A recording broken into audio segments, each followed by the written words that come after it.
Well, good evening, everyone. Welcome to the Tuesday, June 9th meeting of the West Fargo Planning and Zoning Commission. The first item on the agenda tonight is call to order, which we are doing at this point. Number B is the approval of the order agenda. Is there any additions, corrections, changes? Staff? Move to approve. Can't hear you. We have motion to approve. Is there a second? Motion. We got a second. All in favor, say aye. Aye. Opposed, same sign. Motion carries. Item C is the approval of the minutes of the May 12th, 2026 meeting. Trust everyone's had the opportunity to review them. Motion to approve. We have a motion to approve. Do I have a second? I'll second. We have a second. All in favor, signify by saying aye. Aye. Opposed, same sign. Motion carries. On to the regular agenda, the first item is public hearing A26-7, Cheyenne Riverside, first edition, a request for subdivision and zoning change from R1A, single-family dwelling, to R3, multiple dwelling at 1114 Cheyenne Street. Lot 17, Block 3, Leopard Sub, and Lot 9, Block 1, Leopard Second Edition. Lisa. Thank you. This application was received in order to rezone and replat property to multiple dwelling development. The proposed subdivision includes replatting a single-family property and a vacant lot for apartment buildings. The applicant is proposing to rezone the proposed subdivision from R1A single-family dwellings to R3 multiple dwellings. According to a preliminary site plan, the applicant intends to construct 118 apartment units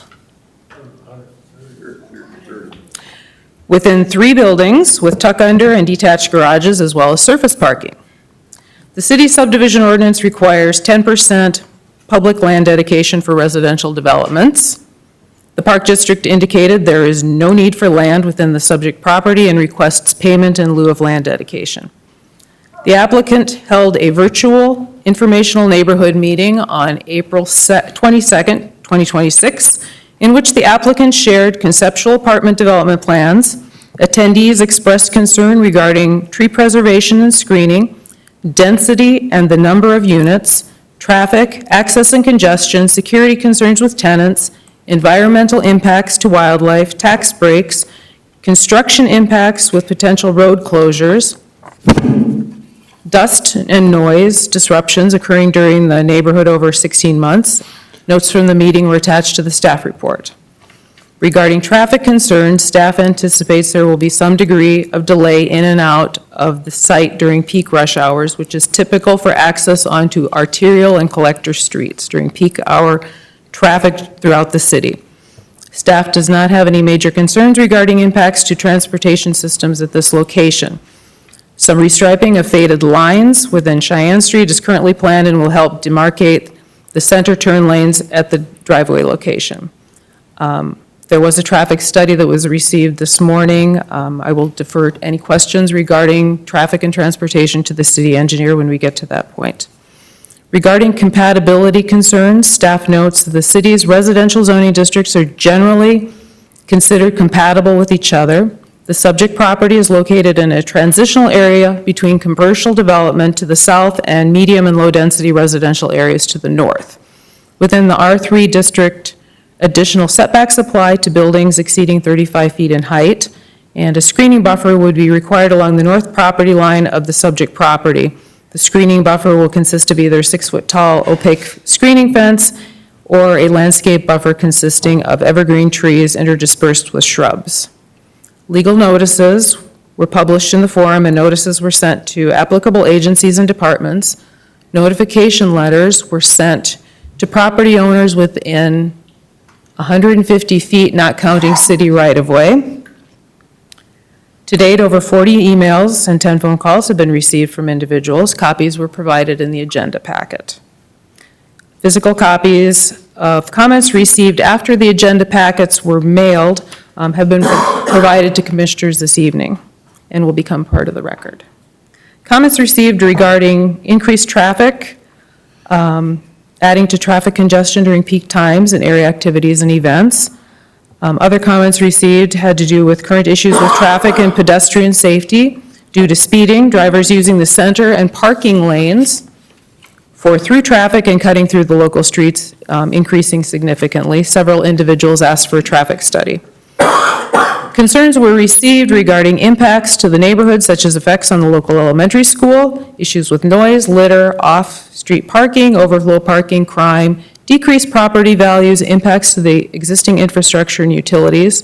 Comments were also received regarding the loss of mature trees, potential ecological impacts, impacts to wildlife, Cheyenne River erosion. One individual asked about an environmental impact assessment. Concerns with residential were received with residents possibly dealing with over a year and a half of construction, potential infrastructure impacts, creating a need for Cheyenne Street improvements, which could increase special assessments to the neighborhood. Property owners were concerned as well with the height and size of the structures and the number of units within a residential district, stating a preference for single-family or twin homes. Concerns were received with the site benefiting from tax breaks. Southeast Cass Water Resource District indicated that the dock, which was shown on the conceptual site plan, would require a sovereign lands permit from the North Dakota Department of Water Resources. A couple additional comments were received after the packet was published and again were provided to you this evening. In terms of consistency with city plans and ordinance, the Comprehensive Plan West Fargo 2.0 identifies the area around the intersection of 13th Avenue West and Cheyenne Street, including the subject property, as being part of a G4A core retrofit growth area. These are areas that are mostly developed but still contain unutilized parcels. For these areas, the comprehensive plan goes on to state that new development, redevelopment, or the reuse of existing lands and buildings should be encouraged to better meet the local goal of achieving more walkable and bikeable corridors and better connected village core. Additional growth and development within West Fargo is most desirable within these areas due to the presence of existing infrastructure and proximity of services. The plan envisions that most mixed-use development in the next decades will occur within this growth sector. One of the comprehensive plan's 8 major goals or big ideas is to strengthen neighborhoods and expanding housing choice. Within this chapter of the plan, it is noted that West Fargo's housing stock is predominantly single-family, with the city lacking alternative housing options compared to peer cities in the metro. The chapter notes several recommendations, such as concentrating housing within mixed-use areas. The plan calls for new multifamily development to be prioritized within mixed-use areas. The subject property is located within a mixed-use node identified within the plan. Additionally, proposed development provides a transition between commercial development to the south and the medium and low-density areas to the north. Another chapter refers to diversifying housing choices. In order to address the relative lack of housing options identified, the plan recommends a mix of housing options of many different types, sizes, and price points to provide housing options for all citizens. The plan also discusses investing in older neighborhoods. The plan calls for investment from both the public and private sectors in order to improve the housing stock, public amenities, infrastructure, and the quality of life within the city's core neighborhoods. It is recommended that the city approve the proposed replat and rezoning on the basis that is consistent with city plans and ordinances, subject to the following: that the applicant continues to work with staff as to the details of the public land dedication, that a public dedication agreement and a signed subdivision agreement are submitted prior to the City Commission public hearing and first reading on the rezoning outlining such details. This is a public hearing. The applicant would like to speak to answer any questions. They did provide additional information this morning in terms of renderings and a traffic study. There are also members of the public who would like to speak. I would ask that they address the commission and give their names and addresses. I'm available to answer any questions as well. Okay, before we get the applicant the opportunity to speak, is there any questions from the commission for Lisa?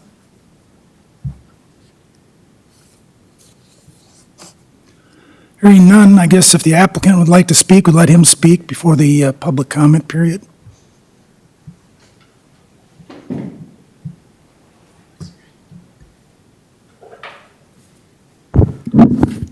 Good evening, Planning Commission. Thanks for having us tonight, and we're excited to speak to the neighborhood. So just a brief introduction. My name is Travis Norgard. I work with Enclave Development. We're based here in West Fargo. We have more than 250 employees at our corporate office.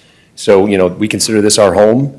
Many of whom live in this community and raise their families here and coach youth sports and have chosen West Fargo as home. So we're excited to be part of the next chapter of growth and development here. So just a quick note on that, we're not an out-of-town group, we're here, we're local, we care, we invest in, construct, and then hold on to and continue to manage the properties that we develop. So I want to acknowledge the neighbors who came here tonight. I can appreciate why people are passionate about their neighborhood, we are too. And if this project were being proposed next to my home, I'd probably have questions as well. So happy to be here to answer any that the commission or that neighbors might have. So the truth is we've really tried to listen to the neighborhood. We've had an online neighborhood meeting. We look forward to having more meetings if necessary. Previous project iterations showed up to 140 apartment homes. We've dialed that back drastically after hearing feedback from the neighborhood. So our latest plan now shows 118. So we've drastically reduced the density and the number of homes. We've also, and this is shown in the renderings, tried to step down the density away from single-family homes as much as possible. As you can see in this image, you've got 2-story buildings closest to single-family homes, stepping slightly up to 3-story buildings closer to the Sanford, and then far on the way back side of the lot, away from all of the projects, we have the slightly higher 4-story apartment project. So we've been trying to situate this and be respectful to the context of the area. Moreover, we're really trying to take advantage of and comply with all buffer requirements, maintaining as much of the native trees that exist on the site as we can, especially along the Cheyenne River and along the northern edge of the property line. So we're really excited about the project that we put together. We hope that everyone sees the hard work that our design team, Strom Architects, another local firm based here in West Fargo, has put into this project. This is really going to be a high-end, special, unique project designed and customized for renters by choice who are looking for stress-free, hassle-free living. So young professionals, downsizers, we're hoping to help diversify the housing stock in the community. So we hope that everyone reviewing this project sees our plans for what they are, which we think is a really nice high-end building and a nice addition to the West Fargo community. We appreciate the comments about the G4A core retrofit growth sector designation in the comprehensive plan. I think that's probably the most important item before the commission tonight, if I'm being honest. This is exactly what the city called for when they put together the comprehensive plan, and a lot of effort and time went into that. We think this site is really perfect for this type of development. It's underutilized as a vacant parcel. It's been abandoned, and this is a great chance to add and diversify to the housing stock and really improve an underutilized section of West Fargo. So obviously the biggest concern we've heard from neighbors to date is about traffic, and we're really sensitive to that. So that's why we commissioned a traffic study. We got it fresh off the press this morning. We wanted to send it over to you guys as part of the public record. I encourage anybody to read this and take a look at it, and we're happy to have our engineers sit down with city staff and anybody else who's interested in talking about this. But we took this concern seriously. So what we found in this is that the study found that the entire 118-unit community would generate approximately 46 trips during the morning rush hour and 51 trips during the evening rush hour. So put another way, during the busiest hour of the day, this development would generate less than 1 vehicle movement per minute. The other main finding that they had was the development generates, it should operate well below the planning level capacities along Cheyenne Street and 13th Avenue, and will ultimately, the existing transportation network can accommodate this development with minimal impacts to traffic operations. So I hear the concerns about the traffic, and I think they're coming from a genuine place. People live here and drive these roads every day. So rather than speculate, we thought we'd ask traffic engineers to study it, and their conclusion is that it doesn't overwhelm the existing roadway network, and we look forward to talking more about that. We've heard concerns about schools. We reached out in preliminary discussions with city staff. Liz Makowick, who is the business manager representing West Fargo Public Schools, has indicated after a preliminary review that they have capacity to accommodate any additional children that might generate from this project. And we've heard about concerns about the Cheyenne River and the environment. And this is really why we're here. It's a beautiful lot. It's beautiful trees. It's a great, interesting property. We think our residents will really enjoy it, and we're trying to preserve as much of that character as we can. And any improvements on this site will remain subject to the city's river corridor standards and all applicable permitting requirements. We're conducting an environmental study, and so we're hoping to preserve as much of the lot as possible as wild, beautiful native trees. So more broadly, this project represents continued investment in a corridor where the community has already invested heavily. We have Sanford nearby, Elmwood Park, the fairgrounds, trails, streets and utilities, all the development along Cheyenne Street. So West Fargo spent years building this area into an important gateway and activity center for the community. So additional residents bring life to that investment. They become customers for local businesses. They support restaurants and retailers, use parks and trails, and they contribute to the vibrancy and long-term success of this corridor. So we're excited about that as local members of the community. So the choice today, we think, is about, this site remaining an abandoned property or whether it can become a thoughtfully designed community that aligns with the city's adopted vision, strengthens the tax base, supports local businesses, adds new residents to an important corridor, and creates a place that West Fargo can be proud of for generations to come. I do appreciate your time, and we are genuinely interested from hearing from neighbors on how we can make this project even better. Thank you for your time. Okay, is there any questions of the applicant from the board here before we go to the public meeting? Go ahead, Morgan. Yeah, I had a question regarding, I think you mentioned that there were some online informational meetings with the community, is that correct? Yeah, we had one information session that was online. We reached out independently per the recommendation of city staff, try to host neighborhood information meetings so that people could hear about the project. I think we had pretty good attendance. I want to say there was like 40 or so people, 30 maybe? 20. Okay, it's 20 or so people. We send out invitations to. 13 people were on it. We sent out invitations to as many people as we could in the 150-foot radius that was recommended by the city. And we'd be happy to have another one with as many people as would like to attend, genuinely. So in relation to that, I think that's important to have informational meetings with the community and answer those questions. We've received mostly letters of concern in that meeting or those meetings. Did you have any support people come forward and encourage or support the project? I don't recall anybody saying that they were directly in favor of our project. Okay, thank you. Yep. All right, any other questions for the applicant?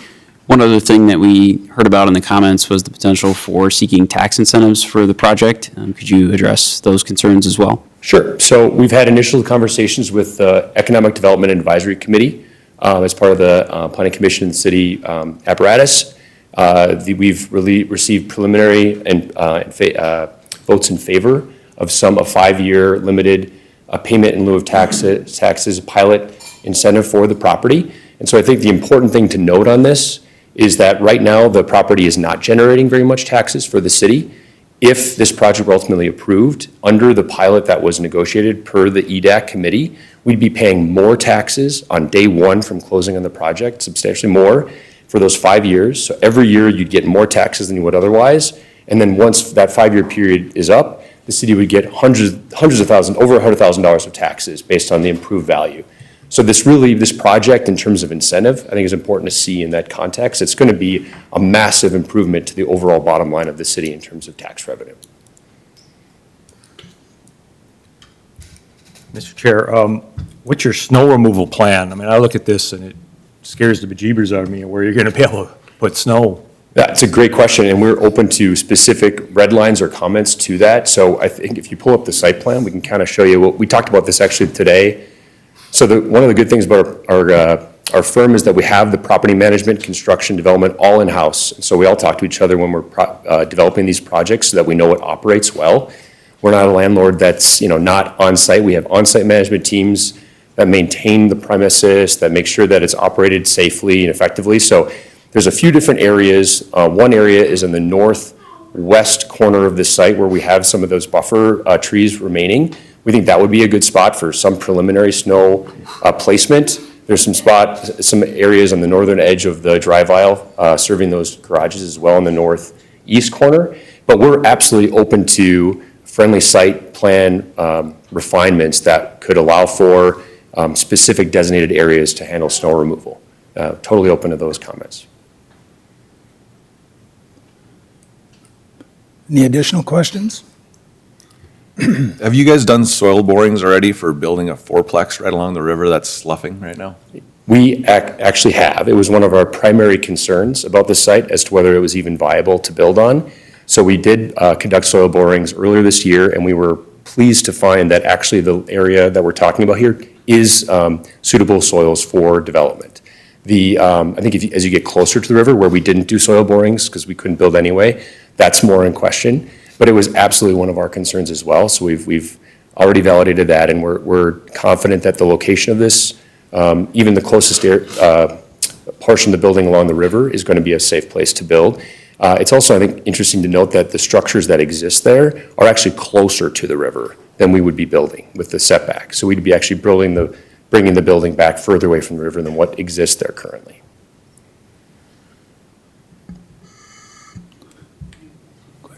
Has there been any feedback from Sanford, being it's the closest neighbor?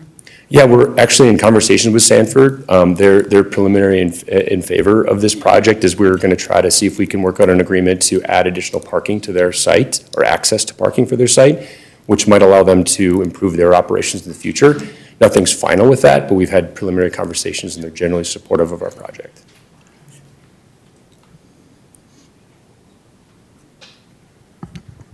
Any other questions? All right, thank you very much. Thank you. Okay, we're going to move forward into the public comment section of the agenda here. A couple things before you speak. Number one, any emails or messages you've already sent, they are in the record. We've received copies of them. They are in the formal record. Now, that doesn't exclude you from stepping up and speaking, but just so you know, those are part of the formal record. Also, if you're going to speak, please state your name and address clearly, so our secretary here can get that written down. And your comment should be directed to us as the commission, not to staff or the applicant. If you have a comment or question, that you'd like addressed by them, we can certainly redirect that if it's appropriate. But please direct your comments to us. And there's quite a few people, I don't know how many people want to speak, but if you can be concise and to the point, and be mindful that everyone would like an opportunity to speak as well. So with that, I'm going to open up the meeting for public comments. Is there anyone that would like to make a public comment? Yes, sir, come up and please step to the microphone, and these microphones aren't very sensitive, so you have to almost put your mouth right on them, so.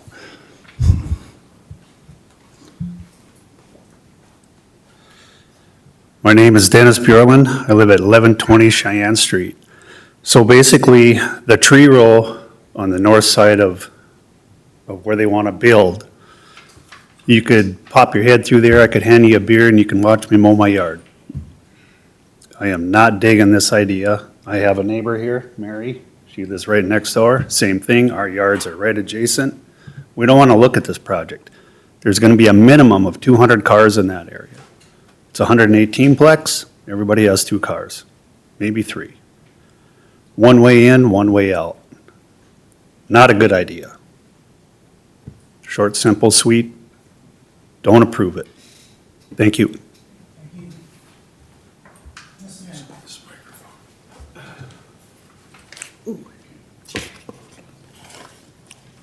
My name is Flora West. I'm 77 years old, and I live at 1430 Cheyenne Street, and I've lived on Cheyenne Street since I was a 3rd grader. For a few years, I was absent, going away to school and getting married, but after marriage, I returned to Cheyenne Street with my husband, Bill, and we built West Funeral Home. For the past 40 years, we have lived at 1430 Cheyenne Street, and that is where our home is. So I have a history with this street. As a 3rd grader, I was horrified when my classmate's sister, Sharon Sackman, was struck and killed by a hit-and-run driver very close to where Cheyenne Gardens was and where Dr. Gueston eventually built his home. The road was dangerous then, and it still is. I would hate to see history repeated. For the past 40 years, my husband and I have lived at 1430. During that time, there have been 2 major road construction projects in my neighborhood to widen Cheyenne Street to accommodate more traffic. After the first construction, the U.S. Mail declared our street too dangerous to deliver mail to our mailboxes. As a result, our mailboxes were removed and placed on 14th Avenue on the east side of Cheyenne Street across from Cheyenne Crossing. When the second road construction took place, we weren't even given a crosswalk to walk to get from the west to the east side of the street. For the safety of our children attending schools in our community, the street is also too dangerous for the school buses to pick up our children. Grade school children must wait on the corner of River and Rue Avenue, and upper-class students must wait at the corner of River and Cheyenne. Finally, what is it like to live on Cheyenne Street? Well, if you want to get out of your driveway, it is a challenge. Traffic can be backed up at peak times of the day. With 5 lanes to cross, if we want to turn left out of our driveways, we must many times turn right and find a way to circle around. Turning right isn't much better. The posted speed limit is a joke, and occasionally we do witness a traffic stop. I hope in my lifetime I never see or hear of another child injured or killed again on this street. I'm now considered an old-timer in West Fargo, and I love my city and my neighborhood, but safety should be a priority. West Fargo Planning and West Fargo City Commission should not consider the thought of rezoning and adding apartment complex at 1114 Cheyenne. Our neighborhood is already overrun with too much traffic. Please, please consider the safety of the families that live here. Thank you.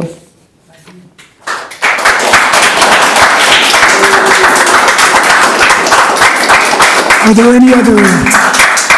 Yes, sir. I'm John Roney. I live directly across the street at 1125 Cheyenne. I do not want an apartment complex across the street. The traffic would increase tremendously, and it's a hell to get on Cheyenne now from my driveway. I don't think we could handle another 200 cars. The noise volume, right now it's bad. Can you imagine what it'd be like with 200 more cars and all them people right across the street? We don't want that. How about the infrastructure, sewer, water? Is that going to hold up with all them new people? And if it don't, who's going to pay the specials? Me and everybody else sitting back here. We don't want that. We don't need any more new taxes. I pay enough as it is. How about the crime? Every time there's an apartment house complex, there's always a small element of criminals. Can't help it. It's just human nature. As far as I'm concerned, this is a poorly thought out project in a bad area. Thank you. Thank you. Yes, sir.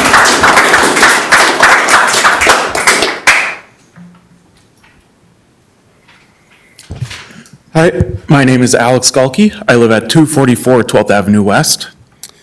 I'm a newer member of this community, only purchasing my home there about a year ago. One of the reasons we did purchase that home is because it was farther away from apartment buildings that we had had to live to up until that point. The child who has been making a little bit of noise back here during this meeting is my child. And I would love that child to be able to grow up in this community. But to be frank, I don't feel safe with those apartments so close to our house. Another thing about traffic that has been talked a lot today, for me to get here today, to take a left from 12th Avenue West, right across the proposed entrance, at 5:10 p.m., took 3 cycles of the traffic light. And that is only going to get worse if there's people on the northbound lane trying to turn left into a parking lot that people won't let them into because they just want to get home. So I also believe that this will gridlock the traffic light between 13th and Cheyenne. Thank you. Thank you.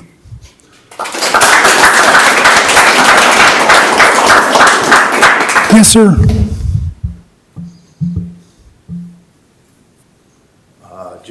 Jason Gustafson, I live at 311 Rue Avenue. I've been in the community over 40 years myself, so I've been going through this intersection a long time. One thing is, when this was never development land, this was somebody's house. So I don't know that we can develop it as apartment buildings. I think it's not the right spot. I do agree it's a good spot, and I'm not saying a project shouldn't be done there, but this is too many units. And if our traffic person, whoever did the study, is sat at the stoplight for 4 lights in the evening, I don't think they would have sent that same letter. But I hope you take a lot of thought, because you can tell by the people standing behind me what everybody thinks. That's it. Thank you.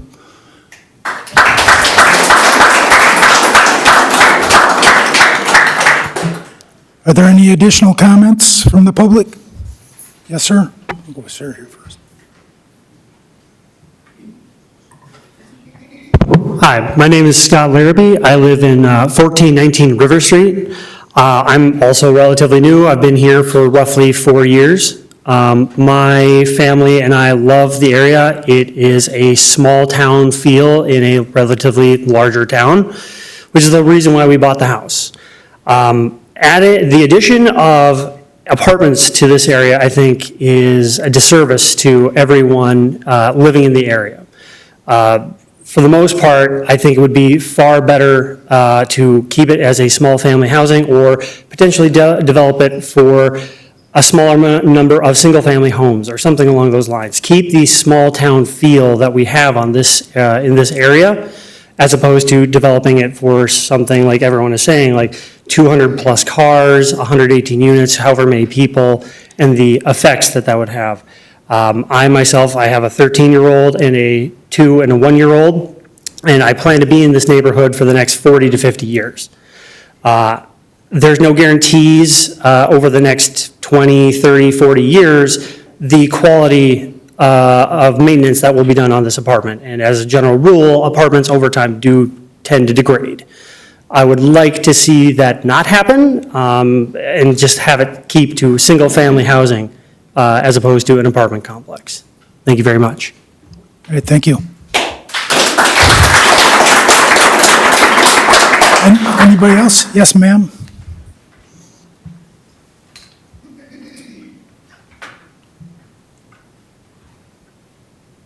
Rochelle Miller, we live at 1050 Cheyenne, just to the north. We built that house 20 years ago, a new house then, 20 years ago on Cheyenne. We bought the lot behind it, which was 1054 and 1050 in front. And they were separate lots, but at the time when we went before the city commission, it was a huge thing to put one house there, to get an access. They said we had to build our house 35 feet back because it was an emergency route. It was very dangerous. They wanted us to back out and drive face forward every time, and that was the only way. It took us actually almost a year to make it all happen. And again, those were our forefathers when West Fargo was nowhere near the size it is now. We live there, and many, many, many times, almost every night, traffic is backed up going south all the way to 7th Avenue. And you watch the traffic go one car after another. And it's a busy area. We want the safety of our kids. There's no parks going to be any parks in that area. Where are the kids going to play if you have 118 apartments? Are they going to play in the parking lot of that big complex? Again, I think it's just something to really think about, because it is, like several have said, the safety, as well as like if they didn't want us to have one house coming out of there 20 years ago and the city's double in size, what's it going to look like in the future? Thank you.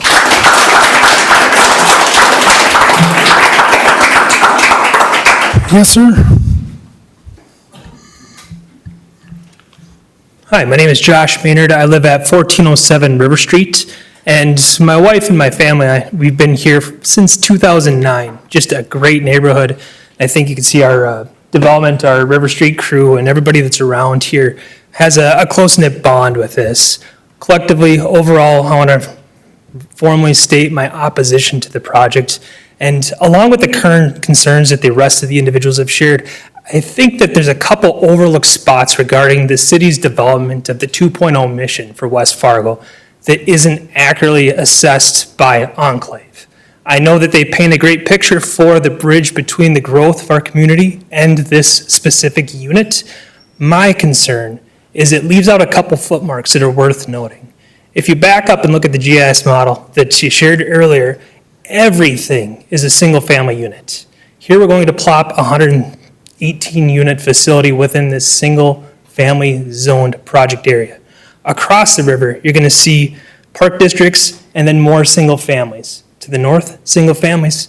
To the east, single families. So I have a hard time buying this fits in with 2.0 West Fargo mission.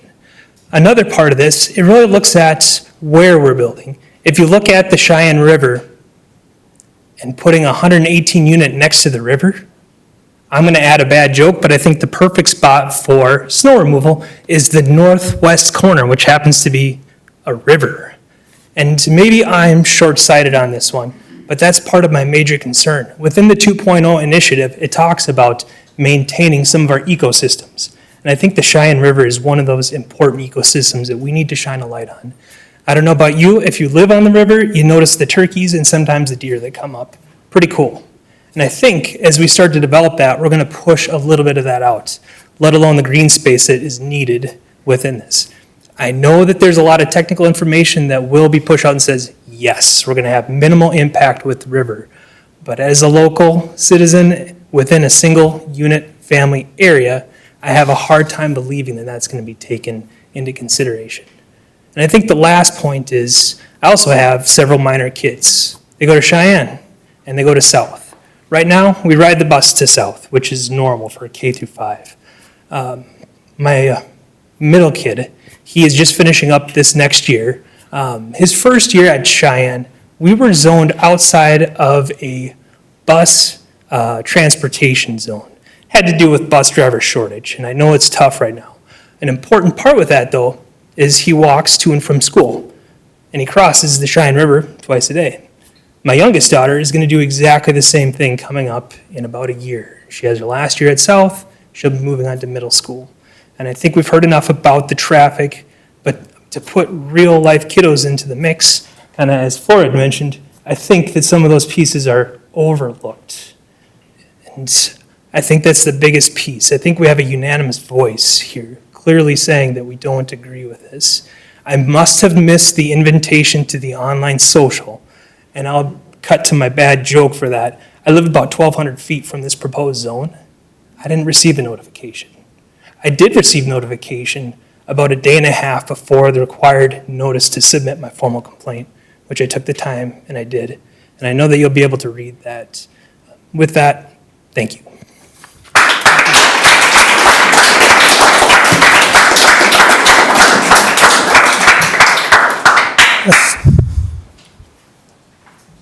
My name is James Roth.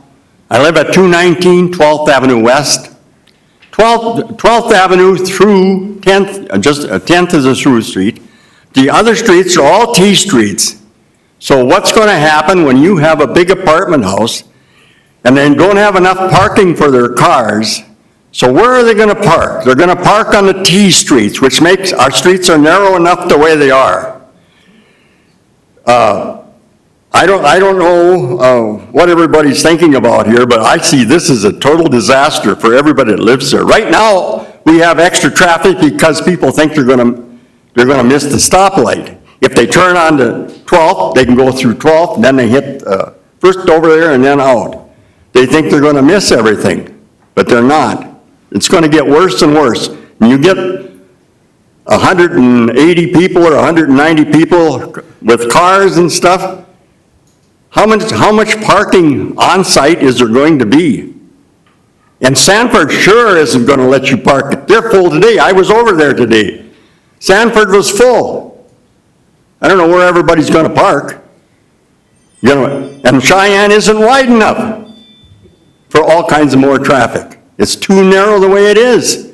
And look, when you get farther down towards the VF, there you got single lane traffic and the road's too narrow because you got pickups that stick out in the street with bumper hitches on them. So you have to go around those, you have to slow it down for oncoming traffic, but our neighborhood does not need a large apartment. That place has been an eyesore for the last 10 years. I've lived here since the 70s. When I got back from Vietnam in '68, we moved to West Fargo. But this is just it's going to be just a boondoggle. I mean, it might bring in more taxes, but that doesn't help your neighbors. And it doesn't help us. It'd probably drive our taxes up. Thank you.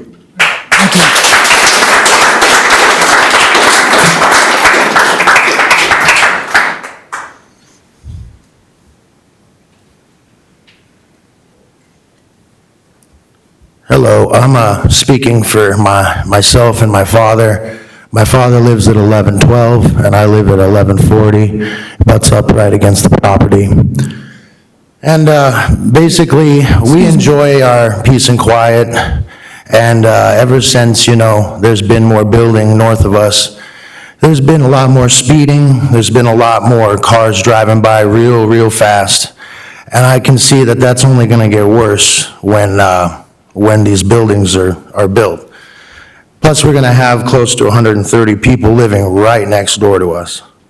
And there's a lot of just natural beauty that we have right next door to us. And, I know this is all coming from personal, selfish kind of stuff, really, because it's just me, and my father. But we both agree we don't want 130 people living right next door to us. There's going to be a lot of noise and a lot of everything, just a lot of everything. We enjoy our peace and quiet here, and we just, we wouldn't appreciate any of that. And, in my opinion, could be, a great spot to build or extend a park out for the kids that already live there, and don't really have much other than that park right over there and, the river, stuff like that. But, I don't, also, the fact is you'd have to widen the street of Cheyenne or something, because there's just going to be a whole lot more traffic, a lot more parking issues. So anyway, that's about all I got to say. Excuse me, sir, could I get your name for the record, please? Sorry. Yep, Alexander Shevlin. Thank you.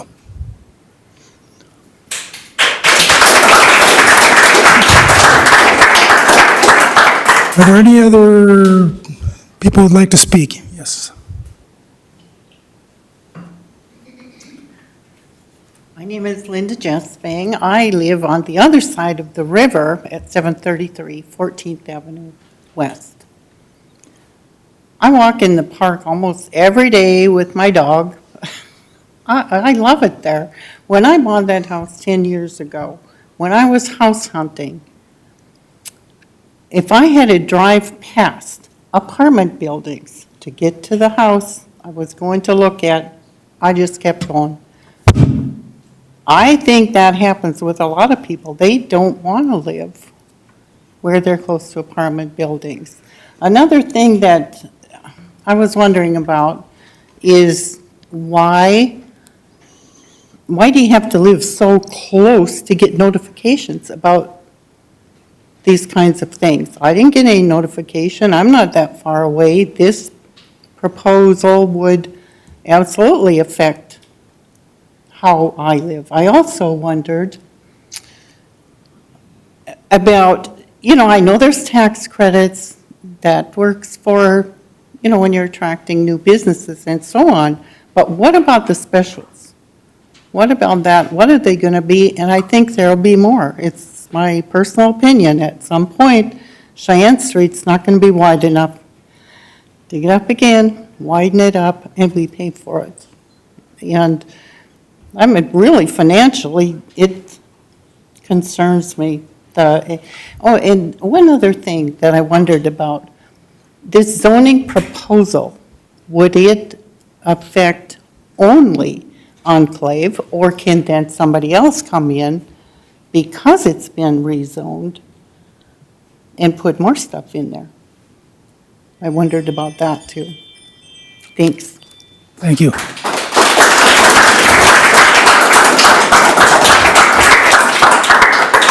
After the public comment, I'll have our city attorney just talk about the notification process there a little bit. It's a state law, as I believe, and it's not, it should be adjusted. I think we'll agree with that, but we'll save that till after the public comment part. Yes, ma'am.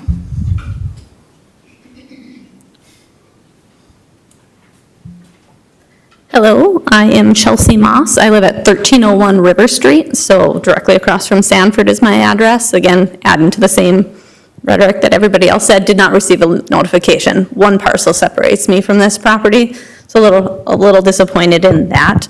Again, I don't support this particular rezoning, this particular project, too large, too much. And then I did just have one question. It was only on the screen for the moment, but was the traffic study performed by Houston Engineering the applicant? And if so, is that normal to have the applicant say, we studied it and it's good to go? Or was that not who performed the traffic study? Separate. Okay.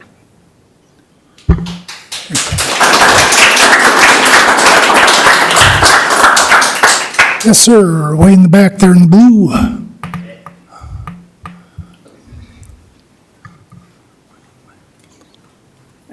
My name is Mitch McLean, and I live at 1629 7th Street West, which is on South Elmwood Park. My house backs up to the park. We've got a lot that's 320 feet. When we moved in, we were going to put a unattached garage up, but it didn't happen. There was a lot of restrictions, which were city restrictions, which I understand, but they also said it needed to be approved by the park board, which I understand. I moved there because of the park. It's awesome. I ended up not building the garage, but when I look at the 4-story building that's going to go up, I believe that is going to end up closer to the park than what my garage would have been. And that concerns me some. Again, it's a 150-foot rule or state law, whatever. But I think there's a lot of things that need to be considered, and this seems like it's getting rushed through because a lot of people, like myself, found out about it after it was too late to send a written comment. So I think that needs to be looked at, but with that being said, two things that alarmed me earlier. We knew the meeting was tonight, and two things came up that were just discussed today. It was mentioned that the snow removal, when it was being presented, was discussed today, is what was said. And they showed it on the map. I've lived in West Fargo at that location since 2003, and when you look at the size of the parking lot versus the area where the northwest side is, where the proposed snow removal is, I think it's almost comical to think that that parking lot is going to end up in that area. So it's going to need to be removed or something, but I don't think that'll work. The other thing is, and traffic obviously has been mentioned many times, and someone was a little hesitant to bring something up, but I think that has to be addressed, and it has been addressed several times. Since 2003, when we moved in, we were the third house in Elmwood Addition. Now there's over 500, so I've seen a lot of changes over the years, and I'm one also who witnesses daily, if you're going east on 13th Avenue by Sanford, it's normal to have to sit through 3 or more light changes before you can go east towards west, the Fargo Business District. But one thing, it was mentioned a little bit earlier, but the main thing for me, like I mentioned, we moved there because we love the parks, and I look at the work that's been done last fall and this spring on South Elmwood. It's beautiful. They're cleaning out the trees. Since I've been there, they've added ball diamonds, they've added a new building for training, they've added a new stadium. I mean, it's beautiful. There's a lot of money being spent on that. And even on the north side, on a regular basis, in fact, I think I recognize the lady who mentioned she walks through there with her dog. I recognize her because I'm there frequently. And when you're on the North Elmwood Park, Sanford isn't even noticeable from the park when you're walking along the west side of the river because of the way the parking lot is and because it's not a 4-story building. There's always people walking through there, biking through there. There's people coming to West Fargo from other parts of the area. It's beautiful. North Elmwood right now, as you all know, has had a lot of work done to it, North Elmwood Park.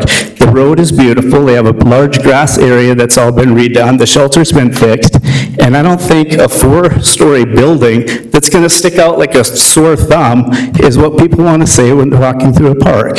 So it feels like it's being rushed through. Two things came up, like I mentioned, the snow removal was just discussed, and they also mentioned that the traffic study was just got back today. And more things need to be considered, and there needs to be more time. So I guess what I'm asking is that this is tabled for the time being until there's more things that can be looked at and more people can be notified. Thank you. Thank you.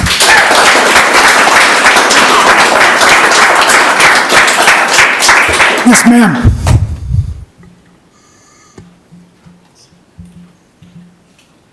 My name is Christy Hahn, and I live at 1001 7th Street West in West Fargo. I also did not receive the notification due to my location, but I have an invested interest in this project as I live right on North Elmwood Park, which is a beautiful park that I also visit daily with my dog as well. I have major concerns about what it's going to do to the park, what it's going to bring as a visual representation with an apartment there 4 stories high. What does that traffic look like? Ironically enough, I was here slightly late because of that traffic. It is a lot of traffic to travel that way on Cheyenne and 13th. There is concerns on my end about noise as well. We experienced the drag races, the Red River Valley Fair here, the baseball that goes on all summer. Adding additional apartments here could add to that noise level. My husband and I had left 52nd and Shanley way up in South Fargo to get away from the skyline of the apartments and the dangerous traffic that was presented over there as well. So we picked our spot at this beautiful home of ours roughly 5 years ago because it is a quiet neighborhood and it wasn't as much traffic. I do wish that to take into consideration to table this as well so that more residents can become aware. I only became aware of this due to the Elmwood Park Community Face Group. And I would just like to know more information and more data around this as well concerning about the snow removal and the traffic since it is one way out and one way in. That's all that I have today. Thank you. Right, thank you.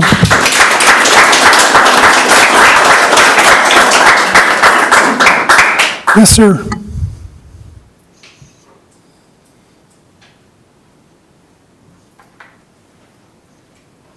Hi, my name is Paul Kripe. I live at 544 8th Avenue West in West Fargo.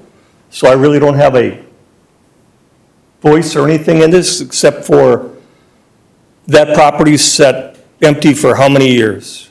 And I think if you were going to put something in there, why not put in typical houses that they had for the 55 and older right next to it? Instead of making available for 118 people, why not put retired people in there? Why not keep West Fargo for the people instead of for development? If you were going to build something like that, why not put it down where all the other big buildings are, right behind the gas station on Main, and buy that block there with the houses that sit empty? They're an eyesore to the community. Put that apartment building there so you can build up downtown better than what it already is. The other thing is, you know as well as I do that after a couple of years, you're going to have to do Cheyenne. We're going to have to rebuild it.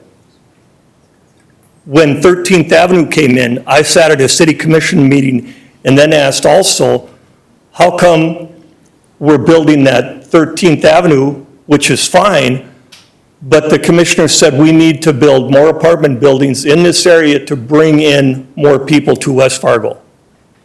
At that time, I stood before a commission like this and said, why not build single housing developments for people that could afford a house to come in and raise their families in a small community? I don't understand the need to build in that area for a four-store apartment. It's already been stated about traffic, there's no plan for snow removal. The other thing I'm going to say is I've been have been involved in the boondoggle that is Westwood, where everybody's coming in and did all the streets and everything else like that. We did not get informed that that was going to happen until 3 months before it was going to happen. And at that first meeting, I mentioned the same thing to the Fargo City Commission. The residents are not getting communicated to what is going on. If it wouldn't have been for a Facebook from a friend, I wouldn't be here. I'm just trying to put the city of Fargo on notice that we have to communicate better with the people that live here. We're the ones who pay the taxes. Thank you.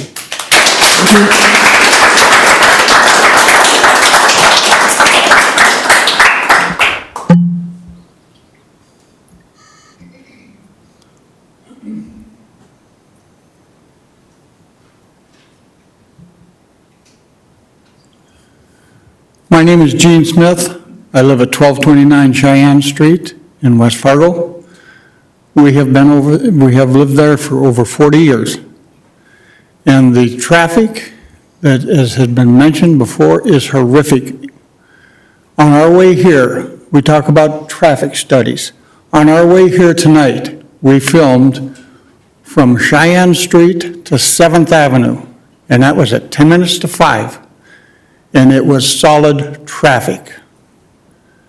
And it's only going to get worse if you put 118 or 130. They keep changing the numbers in here. And I've had one question. Any one of you folks, why is it not being considered in your neighborhoods? You want to ruin our neighborhoods? I would like to know why that is. That's all I have. Thank you.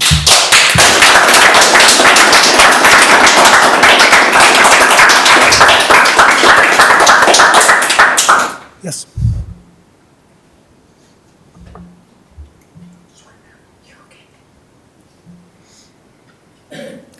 Good evening. My name is Clyde Ripplinger. I reside at 226 11th Avenue West. One of the things that kind of irritated me was I was outside that 150-foot radius as far as the notification zone. So my question is, when it comes to special assessments, because I'm beyond that notification zone, will I be void from having to pay any special assessments that are connected to this apartment building? It's an interesting thought. Now, I know this might sound a little bit bad, but if Enclave wants to do some development, I think the lagoons are dried up now. There's some places up there that could use some development, so that's just my thoughts.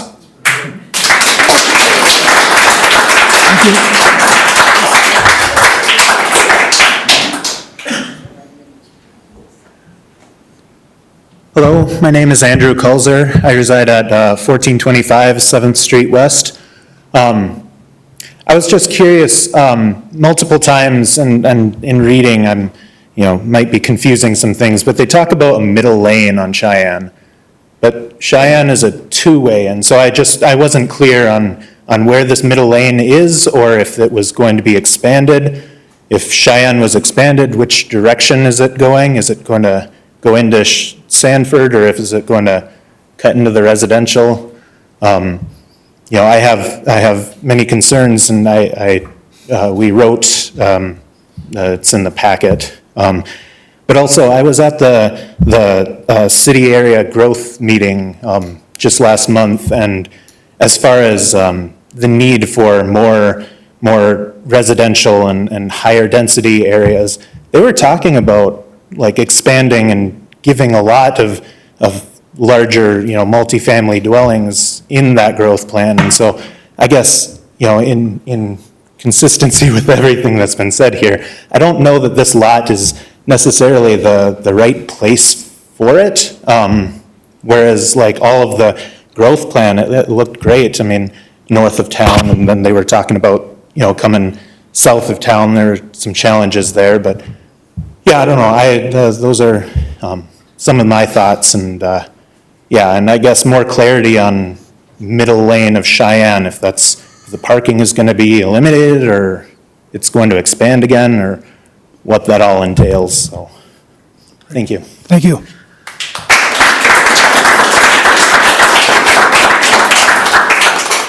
Is there anyone else that'd like to speak? Yes.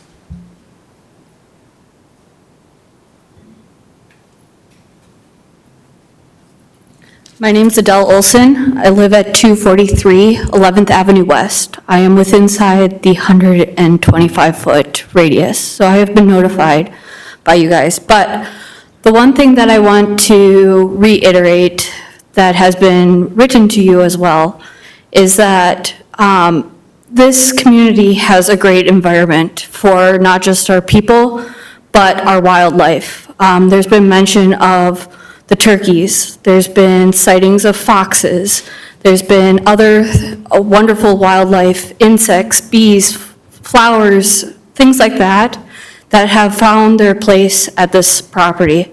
As I wrote in my letter, I request that you guys consider requiring the developers to perform an environmental assessment, which is considered an EA on this property, before you guys decide to move forward with this. By doing an EA, it will assess all the concerns that these people have brought to you today, of the traffic, the noise, the dust, the light pollution, the impacts to the environment. An EA would provide that information to you in a very neat and fashion order. So I ask that you do consider having the developer present that information to you guys, so that you're all well-informed. But as a resident, I do not agree with putting apartment buildings there. So thank you very much. Thank you.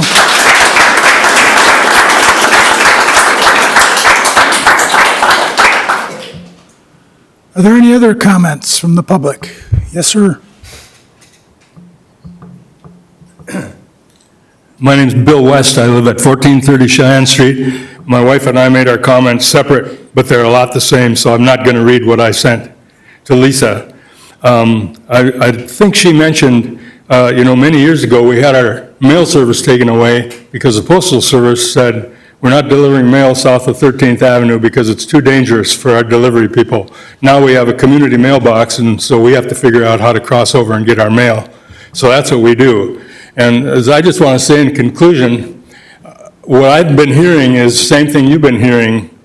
People, they want to preserve the functionality, safety, and appearance of our community and make it better and build on that, build on what we got. We got some problems that need to be solved. Traffic is one of them. Why would we need 130 apartment units to add to problems we really haven't solved yet?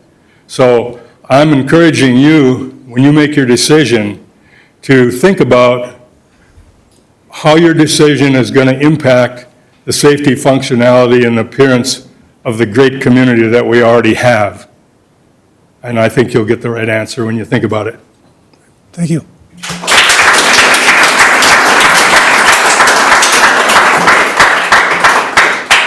Are there any more comments from the public? Follow up?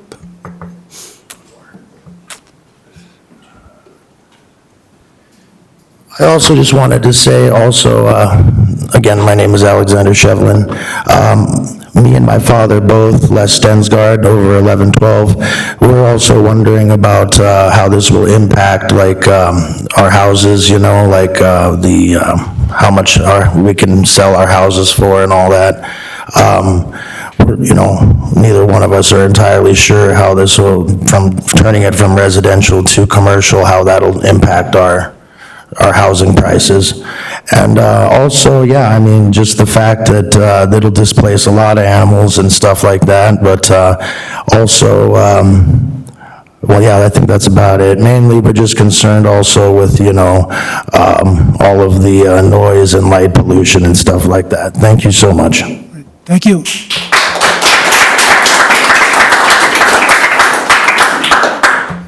Are there any additional public comments? Yes, sir.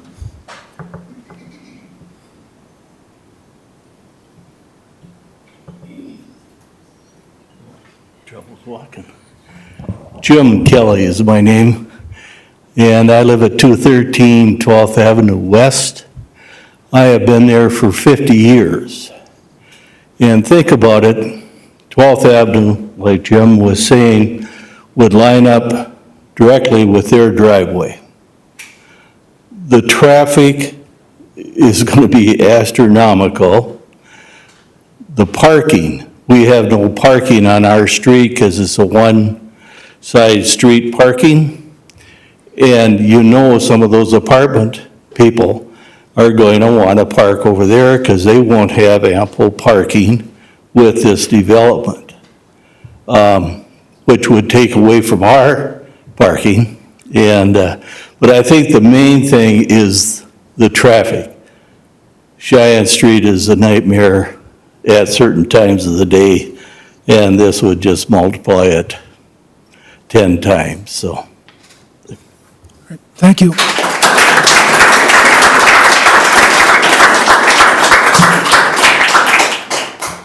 Are there any more comments from the public?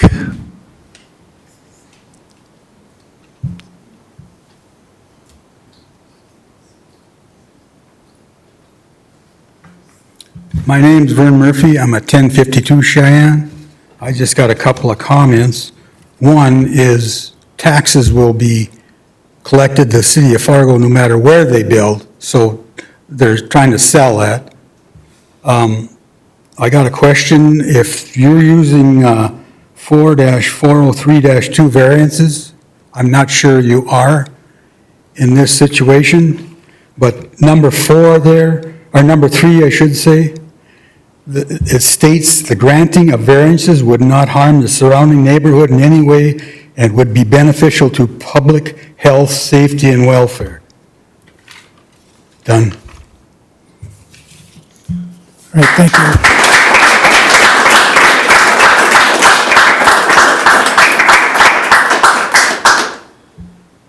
Are there any additional comments?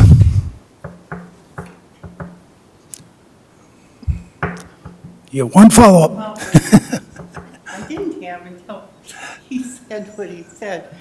Linda Jasbank, 733 14th Avenue West. We can't hear you. Oh, I'm sorry. It's better.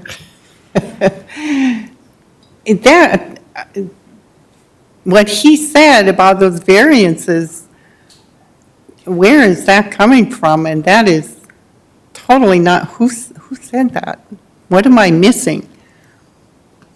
Can he repeat what he said about the variances? I'm hoping he's willing to come and. Just maybe she can clarify. I can clarify. There isn't a variance that's pending today. It's a subdivision plat and a rezone that are pending. So a variance is something that's not being considered today. Okay, thank you. Thank you, Kim. Any additional comments?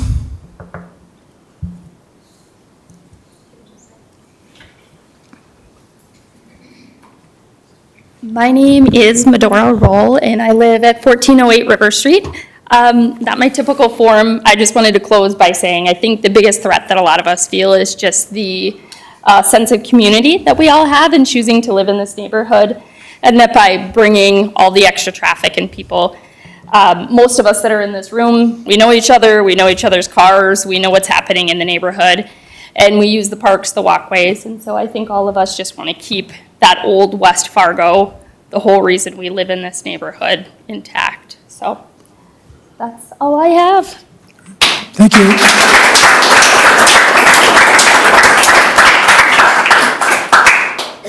Are there any additional public comments? I can't not say something. Thank you. Yeah. I've lived in my house, I live at 1502 Cheyenne Street. And who Pam are- Cota is my name. I've lived in my house since 1984, and I love the neighborhood. I'd really like a new house or a different house, but I stay there because of the neighborhood. I've had gone through a lot of construction with Cheyenne Street being redone a couple times there. It used to be culverts and ditches when we first moved there. I used to be able to read Delondrese's on the side of West Acres from our house. That's how, it was so clear. So I've seen a lot of development and stuff, and I love the neighborhood. And I worked for the city for 43 and a half years too, so I just want to have it stay like it was, I guess. I love that property, and I like to see maybe some condos in there. Maybe you'll get me to move there even, but not 116 units or whatever it is. So, thank you. Thank you.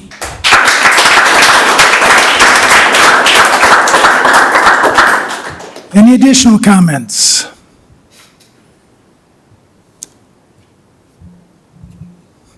It's James Roth again. I just want to ask you, has anybody addressed the construction period? When all these trucks and stuff are going to be running in and out of this area? Disrupting the neighborhood? That's a lot. That's a 3-year, I understand it would take 3 years to complete this project? Boy, I'm telling you, that doesn't sound very good to me. Thank you.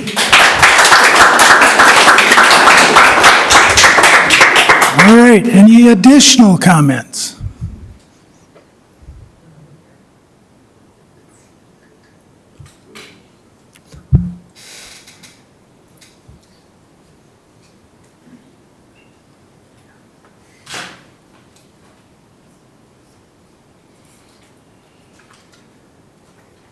My name is Chuck Galbraith. I live at 1006 Cheyenne Street. I've had the privilege to live in this city for 50 years. I watched it do wonderful things and put together a lot of good programs. This one's not good. Too many people in such a small area. I come home from work at night and I have to wait up to 5 minutes to get in my driveway. The cars are backed up as far as I can see all the way down to Cheyenne Street. You add 130 more families to what is already a crowded area, and sooner or later we're going to have chaos. Please consider this deeply as you make your decision. Thank you. Thank you.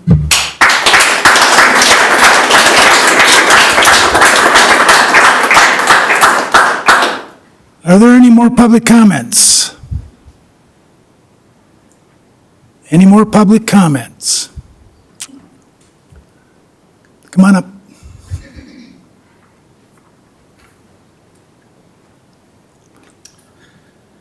My name's Hunter Rothermel. I'm cousin to Alexander Shevlin.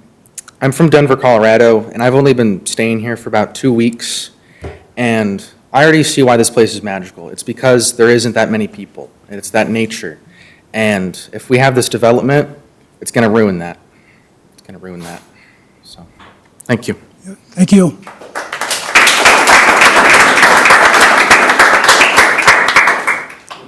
Are there any additional comments? Are there any more comments? Last opportunity. We're going to close the public portion of the agenda item. Thank you all for attendance and your comments. We do appreciate your feedback. I do have a few questions, and I don't know if the other commissioners do as well. But first off, Katie, can you just touch on that notification? That's been an age-old question in West Fargo, and I know I used to be on the commission years ago, but we tried to expand that, but it is a state law that drives that. And I'm not saying the state law is right, but it is what it is. Yeah, it's set forth in both state law and ordinance that it's 150 feet. So notice is set forth in those. In addition to the 150, it's published in the paper, so there's public notification that way, but that's what sets those. It would be something good, maybe if you talk to your legislators, to maybe ask them to expand that, but that is a state law, unfortunately, so. Commissioners, do we have any questions for, I guess, staff and/or the developer or proposer? I do have a couple, and I want to follow up, and Lisa or Aaron, maybe you could be the recipient here.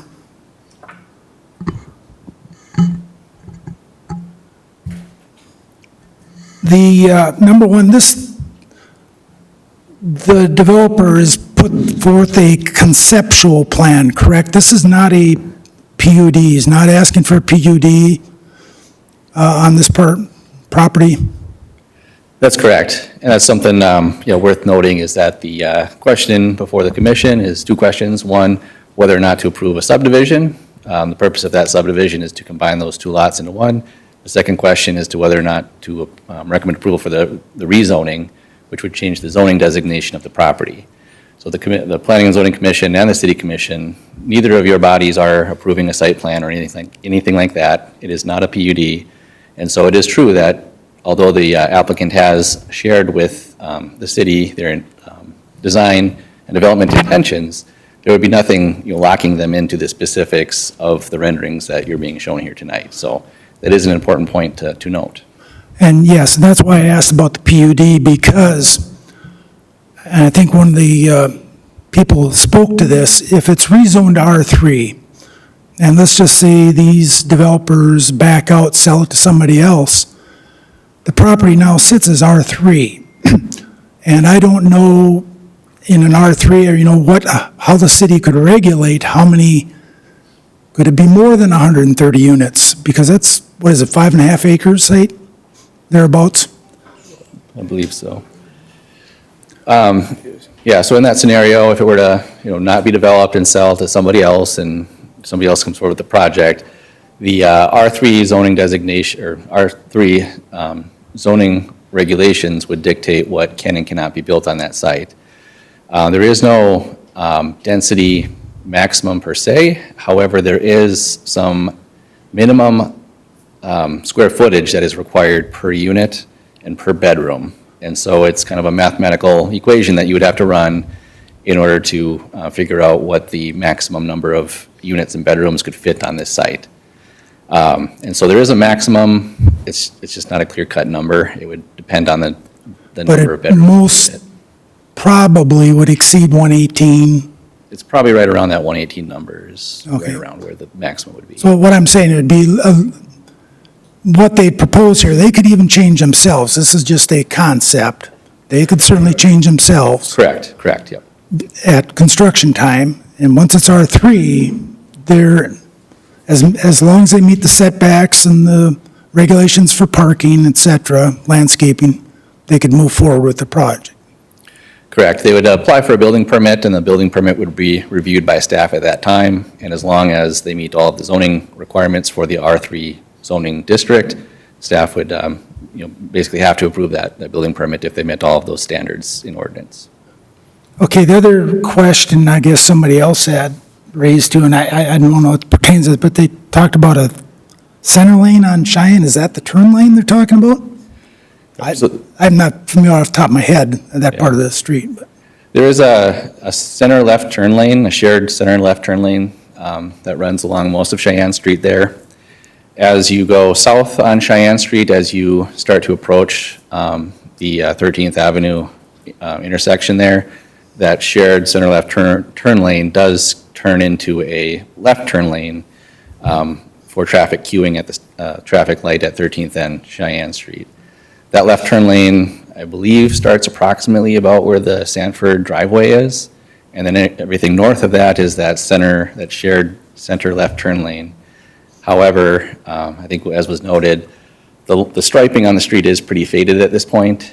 And so just to note that there is even before this application, there was a restriping project designated to take place this summer. So those stripes will become, more visible after that restriping project as well. Okay. Thanks. Are there any other questions from the board?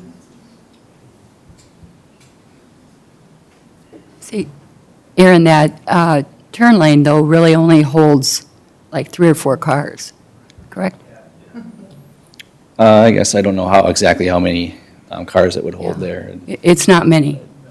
Not a whole lot, just the distance from the Sanford driveway to the intersection is the approximate length. Cars can queue back, utilizing that center left turn lane further north, however. Okay, thanks. Say that again? He was asking if you could repeat about the center turn lane. It's just the center turn lane they're talking about, right? The middle lane. Yep. And it's not real deep at any given intersection. No, it's not. So I can try and zoom in a little bit here. So you can kind of see an arrow here. This is that left turn lane for traffic, queuing up at the intersection at the traffic light there.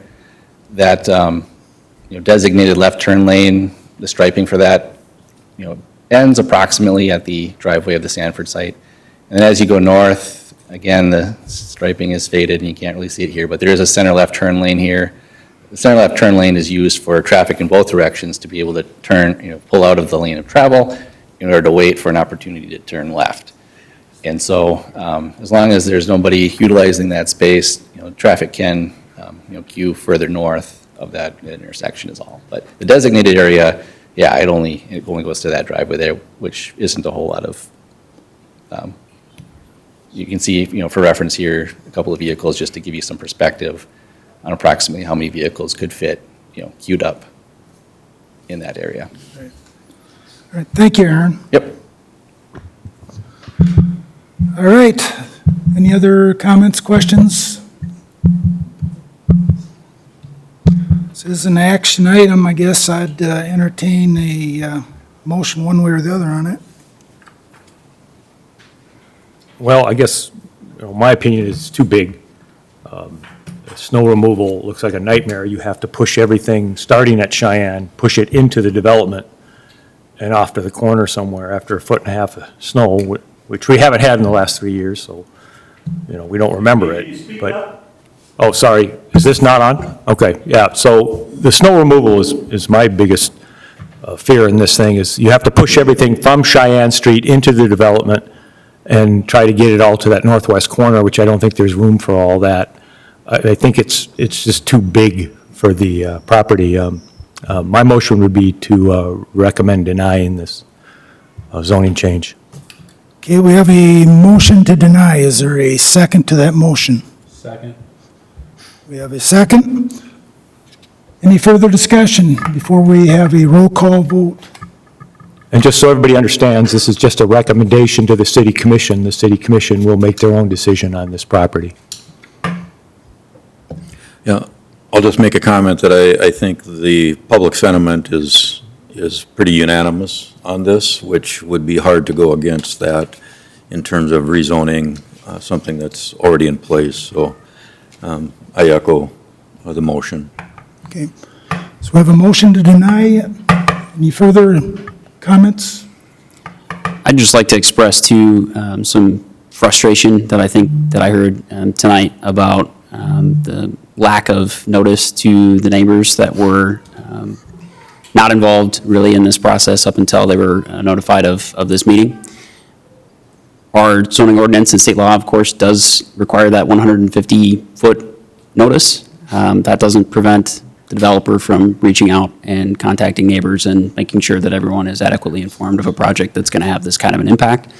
This project's a big deal, and it's in the middle of a neighborhood that's been subject to a lot of change over the years. Some of you have lived on Cheyenne longer than I've been alive, and I can't imagine the change that you've seen during that time. So just would encourage the developer moving forward to make additional efforts on that front, given the magnitude of the project and obviously the public sentiment that we've heard here tonight.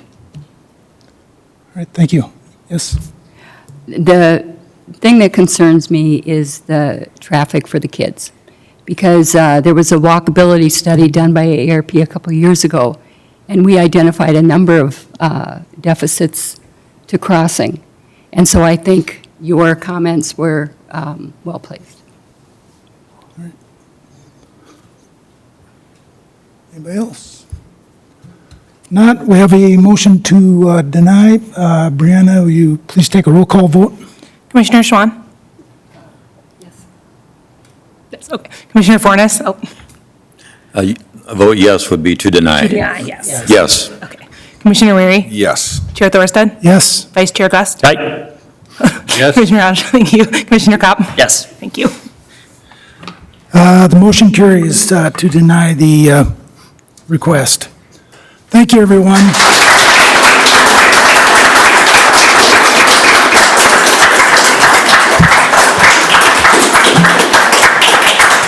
Okay, moving on to item number 2. If you folks want to leave, you're certainly welcome to stay, but Are we gonna know when that commission meeting is or whatever?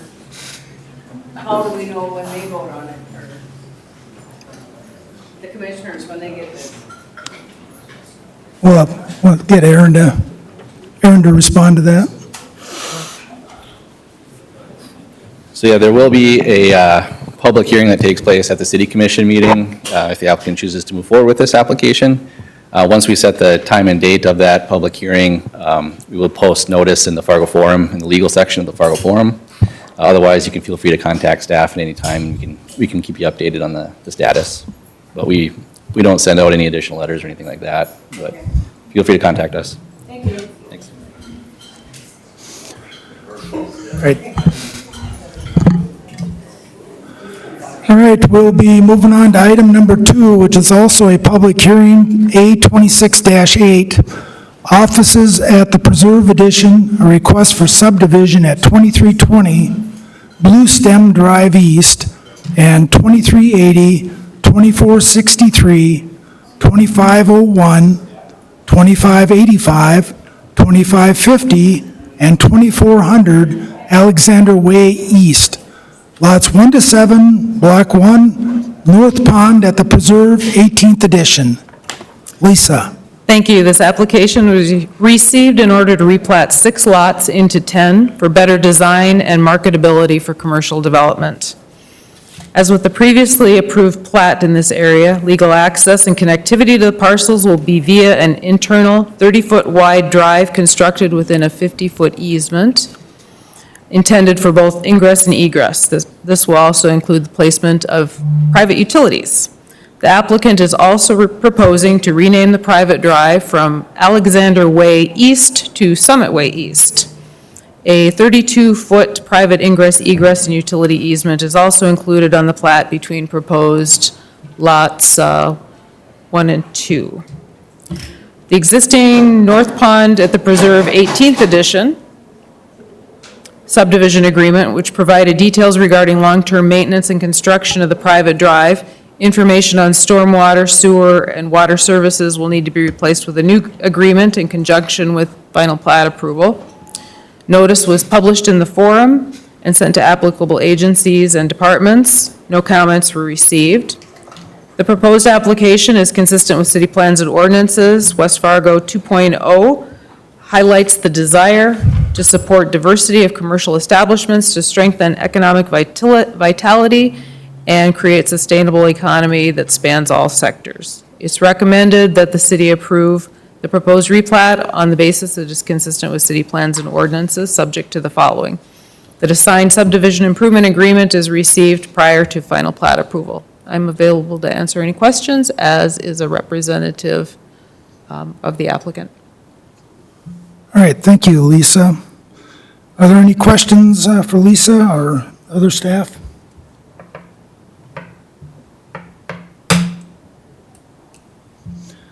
Hearing none, we'll open up this is a public hearing, so if there's any public comment on this item, please step forward and speak. Is there any public comment? Yes, sir, please, again, give us your name and your address. Andrew Kulzer, 1425 7th Street West. I was just curious, renaming from Alexander to Summit, do we know who Alexander was or what it was named after? Or, I don't know. That's my only question, so, yeah. Okay. Usually developers name them after their kids or their wives or their mothers. Yeah. And if it's a way, it's a private road, right? Yes. Yeah, it may be a son or cousin. Any other public comment? Is there any other public comment? Final time, any public comment? Hearing none, we'll close that portion and bring it back to the commission. Is there any questions, comments? Hearing none, I'll ask for a motion on the item. Motion to approve? We have a motion to approve. Do I have a second? I'll second. We have a second by Morgan. Any additional questions, comments? Hearing none, we'll take a roll call vote, please. Commissioner Schwan? Yes. Commissioner Fornes? Yes. Commissioner Weary? Yes. Chair Thorsted? Yes. Vice Chair Gust? Aye. Commissioner Haas? Yes. Commissioner Kopp? Yes. Thank you. Motion carries. On item number 3, this is also a public hearing, which will conduct that public hearing, but it's been asked to continue this item, but it's A26-9, Growth Area Plan, request for continuation of consideration of approval and adaptation, continue to the July 14th, 2026 meeting. Aaron? Thank you. So we had advertised for a public hearing, hoping to have the final document for the Growth Area Master Plan in front of you here tonight.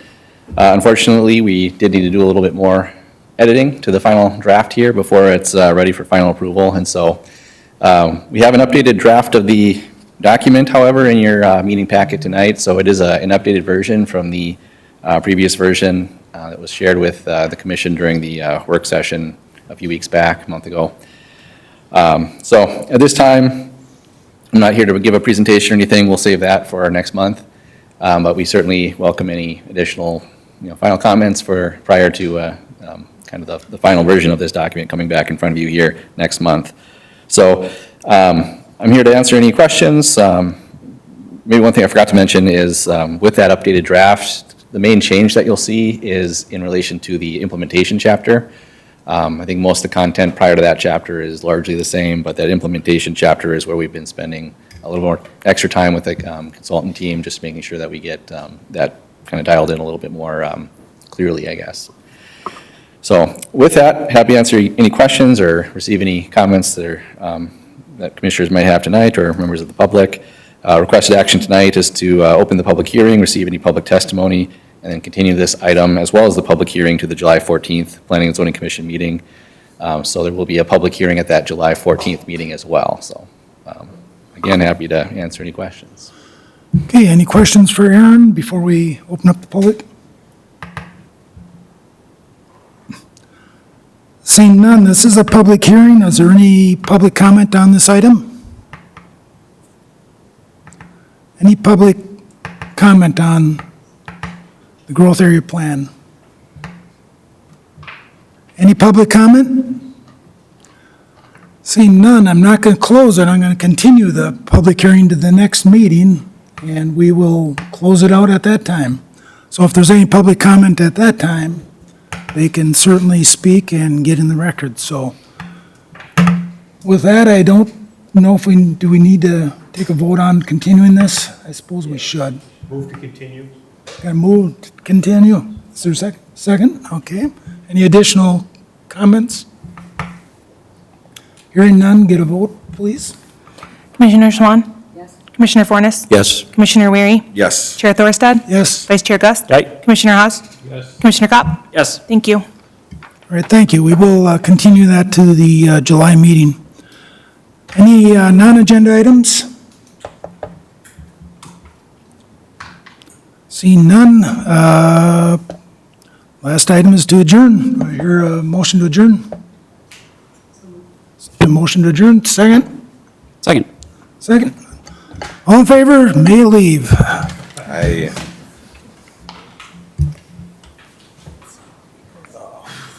Thanks for being there, bud.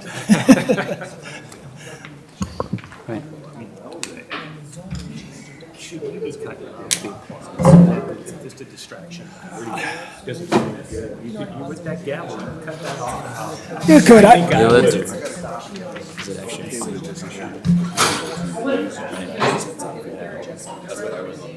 Right. I would just rezone the basic property without a plan. That shows anything. I think we need to. That's what I think it